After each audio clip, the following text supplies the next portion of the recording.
Se a gente for pegar o valor, né? Pô, em termos de valores, o episódio de Lojas Americanas é muito maior. IRB foi o quê? 1,5 bi. Daria mais ou menos, supondo que fossem 20 bi mesmo de fraude, que é tudo Uhum. uma suposição, daria mais ou menos umas 15 vezes, 13 e pouco vezes o tamanho da IRB. Essa conta da IRB também, você pode discutir com várias pessoas quanto que foi, mas pelas minhas fontes foi 1,5 bilhão. Eu me dei o desprazer de analisar a IRB depois do caso já ter acontecido por mais de 2 anos para ver como é que foi, e montar aula sobre isso e tentar evitar que caísse numa situação como essa. Eu começo esse relatório que a gente vai divulgar aqui na descrição, né? Com uma frase de um livro que eu gosto muito, que é Plaquinha. Relatório do cara, hein? relatório, que é um livro chamado Ana Karenina, ou Ana Karenina, depende de como você traduz, que é todas as famílias felizes são felizes da mesma forma. Já as infelizes são infelizes cada uma à sua maneira. E essa frase pode parecer boba, pode, tá querendo parecer que é intelectual, meu Deus. Mas não, ela tem uma reflexão muito interessante, que para você atingir a felicidade dentro da sua família, você tem que ter uma conjunção de fatores. Saúde, empatia, apreço, admiração, até uma condição financeira. Tudo isso tem que estar um pouco alinhado, tá? No entanto, para você ser infeliz, basta que uma dessas coisas não funcione. E aí tudo cai por terra. Então, quando você vai analisar empresas, é um pouco assim. O que é uma empresa boa? Uma empresa que tem ROIC alto, que cresce, que não precisa reinvestir muito para crescer, uma empresa estável, bem consolidada, ou uma empresa que tem um potencial de crescimento muito grande. Essas coisas têm que estar mais ou menos alinhadas, não pode ser muito endividada. Agora, para uma empresa dar errado, só basta uma coisa dessas coisas dar muito errado. Fraude é mais ou menos assim. A IRB, ela tem suas semelhanças, que eram as coisas que deram certo, no caso dela deram errado, mas não eram fraude, e suas diferenças com lojas americanas, que eram fraudes explícitas. A fraude explícita é quando a lei tá aqui e você pisa aqui. Aí você cometeu uma fraude, não tem dúvida sobre isso. Agora, o que a IRB tinha também existia pontos onde ela podia forçar uma interpretação e ficar nessa zona cinzenta, ficar nessa linha tênue, que é a demarcação entre o que é lei, onde você está fora dela e onde você está dentro dela. Então, teve coisas que eram claramente fraude e teve outras que eram interpretação. Uma delas, por exemplo, ela tinha que fazer uma provisão por os sinistros que ela tem que pagar, e ela reduzia dessa provisão o que ela esperava que iria recuperar do carro que foi batido, da casa que pegou fogo e agora é dela, ela vai vender. Então, tudo isso, quando é acionado seguro, vai para a seguradora e acabava indo para a resseguradora, que é a IRB, né? Então, ela podia vender essas coisas. Só que, quando ela fazia isso, ela fazia na expectativa do que ainda ela conseguiria vender. E aí, ninguém fazia isso no mercado. Pra falar a verdade, tinha uma resseguradora que fazia. Assumia que ia vender, acho que 2%, se não me falha a memória. A IRB começou com 3%. 3% do tudo que eu tenho que pagar, vou conseguir recuperar. Depois foi pra 6. Acho que acabou, eu sou péssimo de memória, mas acho que acabou com 30, assim, por cento.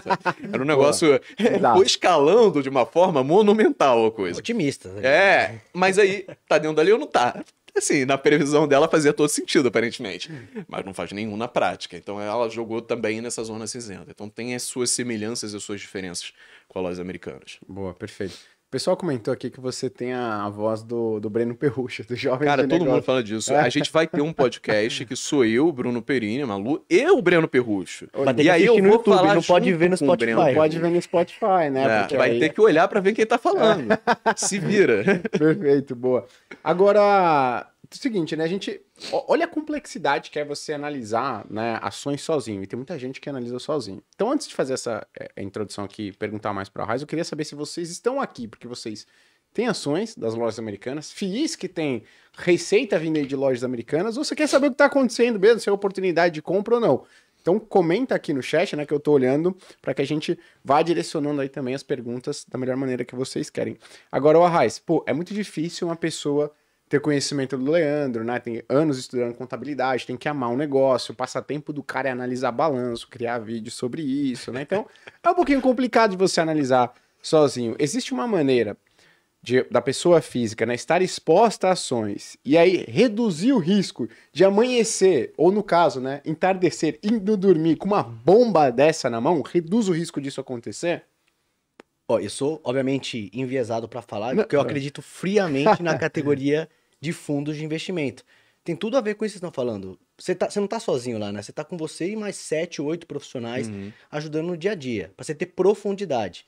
Então, quando a pessoa opta por investir num fundo de investimento, ela está delegando a tomar a decisão para uma equipe que, em tese, é mais capacitada, que tem tamanho, que tem alcance, que vai ter acesso a informações que não estão muito bem distribuídas ao público em geral, para ter talvez uma chance maior de acertar os palpites. Mesmo os profissionais erram bastante. Vamos pegar o caso aqui que a gente está discutindo de Americana, caiu 77% aproximadamente no dia de ontem. Pegando um fundo que é bastante conhecido no mercado, e um fundo legal, tinha uma performance consistente, que é a Multi Capital. Tinha ali mais ou menos 10 por... Teve ali... Veio com cola, hein? Vim com a cola. Multi vai perder mais ou menos uns 10% só por conta da participação que tinha de lojas americanas. Quando a cota divulgar na segunda-feira ali, a gente vai ter mais ou menos uma noção da dimensão, daria aproximadamente 10%.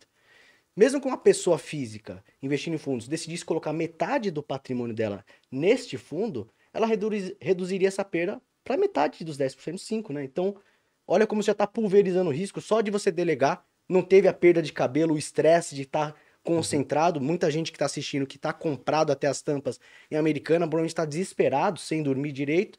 E você delega, vive tua vida, trabalha, deixa o gestor. Vez ou outra vão tropeçar, vão perder dinheiro, mas você minimiza muito o impacto para tua carteira. Perfeito, né? Agora, uma pergunta. Pô, você tá falando aqui do Leandro, que tem ali com uma equipe de analistas e tal. Vocês recomendavam? A gente não recomendava, né? Lojas Eu acho lojas americanas ruim a despeito disso. Obviamente, eu falei, não tem como você adivinhar que esses 20 bi deveriam estar lá, era um problema e tudo mais. Até porque é uma questão de humildade, assim. Imagina que você tá lá e você é um gênio, tá? Um gênio da contabilidade, leu tudo lá, sabe o filme Contador? E bateu o olho lá e falou assim, ó, 20 bi aqui. Cara, qual a chance de tu falar assim, eu tô certo, tá todo mundo errado, tem uma fraude de 20 bi, tá? 20 bi é o suficiente pra comprar, acho que mais de 10 reais da vida, sabe? É um negócio imenso, assim. É mais, até 20 reais, que tá valendo menos de um bi. Sim. 810 milhões, para ser mais exato. Puta. Esse é o tamanho do problema. Você vai achar que você tá certo, tu tem que ter uma autoestima enorme, assim. Esse é um negócio colossal. E detalhe, mesmo que você tivesse descoberto isso, né? Descobriu lá em 2017 e falou assim, nossa, a ação das americanas vão cair muito, porque isso aqui devia estar em dívida. Você viu a ação da empresa subir de R$18 para 120. Né? Então você estava certo no momento erradaço. Né? Dei short nas lojas americanas, olha meu mérito aí, em 2017, eu subi de 18 para 120. Porra, tu foi eliminado 1000 vezes, você perdeu 1000 vezes mais dinheiro que você ganharia nessa história. Então não é uma questão tão simples quanto, eu daria para ter descoberto. A melhor coisa que você poderia fazer é ficar de fora. Mas dito isso, eu não gosto de lojas americanas por outros fatores que não tem nada a ver com isso. Eu acho que lojas americanas, Magazine Luiza e Via Varejo não são boas empresas, não têm bons modelos de negócio. Por quê? Porque não tem diferenciação. As três vendem exatamente a mesma coisa. Você compra a geladeira na Magazine Luiza, você compra na Via Varejo, você compra nas lojas americanas, é a mesma geladeira que chega na sua casa, não é outra geladeira. O que importa é o modelo dela. E essas três empresas estão competindo com outras que são a Amazon e o Mercado Livre. São empresas enormes que têm acesso a dinheiro por um preço muito barato e que têm uma condição muito melhor de competir com elas.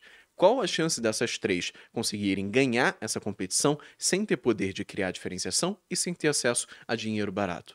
É por isso que eu não gosto dessas três empresas. Excelente. Agora, o Arraiz, estava falando aqui, né? O Leandro não gostava, não recomendava, mas você comentou que eram bons fundos e que tinham essa posição em lojas americanas. O fato de a pessoa que está assistindo a gente aqui ter algum desses fundos de investimento na carteira que estão passando por esse momento, né, e que vão sofrer um pouco, no caso, você acha que é o caso da pessoa falar, pô, o cara não viu esse negócio, analisou mal, vou resgatar, né, resgata e esquece todo um histórico que pode ter sido positivo, simplesmente porque ele está aí inserido no episódio de lojas americanas? Eu acho que não é para condenar o gestor por ter escolhido esse papel. Talvez a gente possa condenar pela imprudência de ter concentrado num grande papel e não ter visto por uma empresa que passa por dificuldade, como o Leandro pontuou, varejo no Brasil, você tem esse risco de sempre estar demorando para faturar ao longo do tempo, um país de juro alto, complicado.